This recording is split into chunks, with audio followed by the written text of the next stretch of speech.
11 heures précises ce matin, place Paul-Émile Janson à Tournai. La grue dépose calmement la plateforme de 5 mètres carrés qui a servi de bivouac.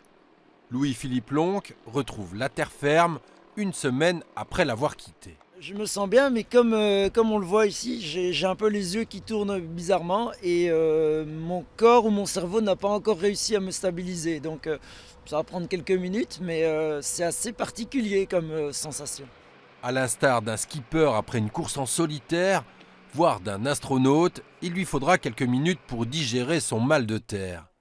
Un détail par rapport aux conditions climatiques que l'aventurier moucronois a dû endurer. Je me doutais qu'il allait faire froid. Heureusement que j'ai pas eu de la grosse pluie, mais il y a eu cette humidité qui est restée longtemps pendant 2-3 jours, qui est installée dans la tente. Puis quand le froid est arrivé il y a 48 heures, l'humidité est partie et le froid s'est installé. Les dernières nuits ont été particulièrement fraîches, mais Louis-Philippe Lonque a pu compter sur le soutien des passants, des voisins et des quelques curieux.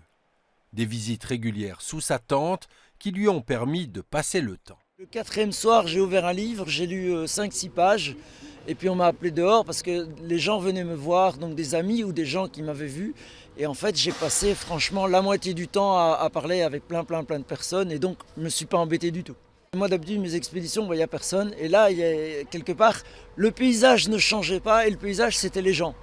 Et donc, on prend bien évidemment, mais donc c'était vraiment cette interaction avec les gens qui m'a donné du baume au cœur, et parfois même de rester dehors avec eux à parler alors que j'avais les orteils complètement congelés. L'aventurier moucronois a donc réussi son pari en récoltant plus de 3500 € pour Viva for Life. Forcément, ces 7 jours et 7 nuits passés au pied de la cathédrale de Tournai ont aussi été riches en anecdotes.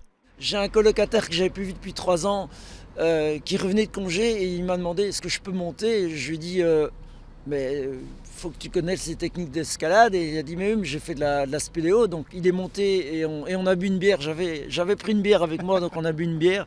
C'est quand même pas mal de boire une bière en survolant la place Émile Janson. À peine revenu sur Terre, Louis-Philippe Lonque songe déjà à son prochain défi. Ce sera un tour de Belgique de 400 km à vélo au mois de juin.